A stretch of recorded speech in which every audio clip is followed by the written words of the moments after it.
Here we are at the Mandela Washington Fellowship for Presidential for Young African Leaders. You were on the stage with Senator Markey of Massachusetts and Hank Johnson. Can you introduce yourself, tell you who you are, what you represent? Yeah, well, my name is Hlaganani Gumbi. I'm from South Africa, so I'm one of the 2015 Mandela Washington Fellows. I was asked and invited there by the U.S. State Department for the congressional panel to talk about the next generation of young African leaders. And of course, the panel, we were able to discuss a whole range of issues, from perceptions around Africa to what we as young people need to do in order for us to see a better future, in order for us to define ourselves in the future. And I had some interesting discussions. I'm sure you would have noticed that there were some views which I felt that our stories at times are better than what they projected in comparison, even to the USA or to other governments around the world. And you seem to be an up-and-coming young Turk of the Democratic Alliance of South Africa, which was the progressive, the Liberal Party of South Africa. As a opposition representative here with Mandela Fellowship, what does that mean? I mean, for the sort of the political process in South Africa. Yeah. Well, I think what they did, the U.S. State Department, is that they were quite clear about how they select these young people who are able to come into the program. They had their own criteria in particular, and they didn't rely on governments. Now, not to say that this might happen across the board in all different governments, but they weren't dependent on them as to say that that government will be able to pick all the different individual people, because at times you find that then the access isn't really as expanded, and only people who are either close to the governments get the opportunity. But from South Africa, yes, I'm part of the opposition, and I'm proud that there's something perhaps that they saw in me that I'm doing and adding value as a young person in that space, and I'm proud that they gave me this opportunity to network and be able to capacitate me in many different aspects in order to build into the future. And being in the opposition doesn't matter. Everybody's got something to build. South Africa is a robust democracy. But you're from the same Kwazulu-Natal, which is where President Zuma's from. You're a liberal. You are in the regional government of the region and Natal, right? Is that correct? Yeah.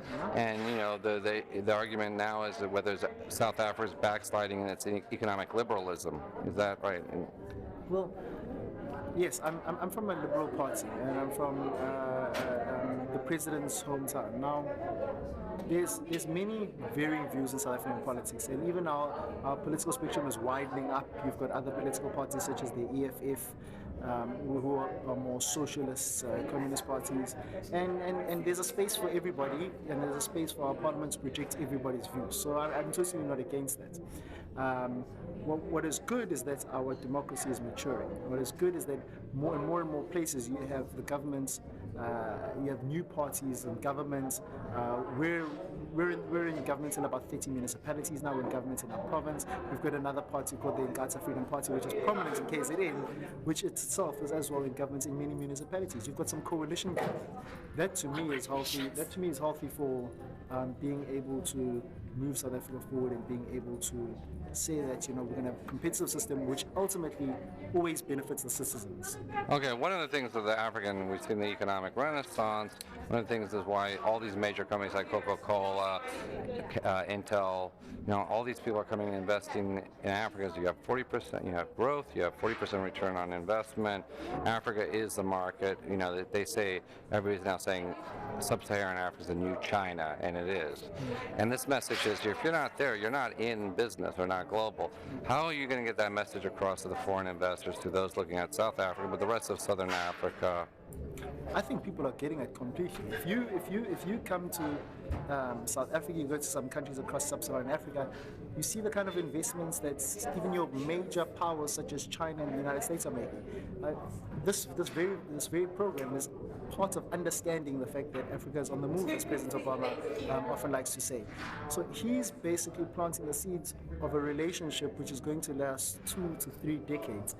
China is building some highways and infrastructure and making deals with the government. Now it's upon, I think, us as countries across the continent to be ready for that. Be ready that people are waiting to come.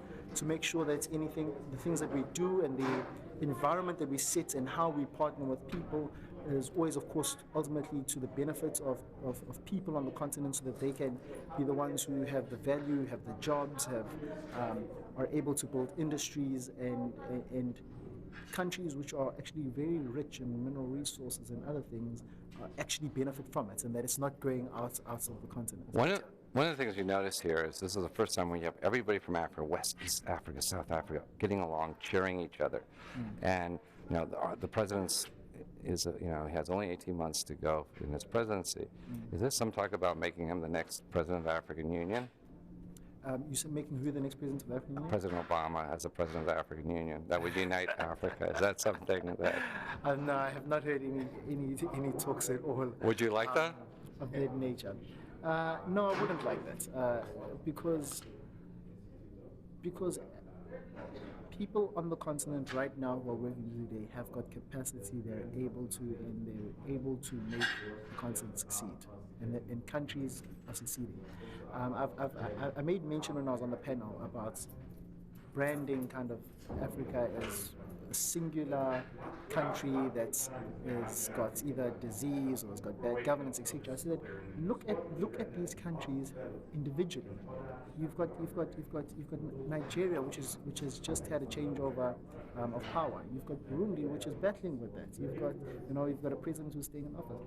Those are two different countries, two different circumstances. The one is bustling. The one is possibly becoming the biggest economy on the continent, rivaling South Africa. So you've got to be able to look at those two respectively. In the same way that you would look at the United States and Mexico and Canada differently. We would never brandish them all as a singular unit.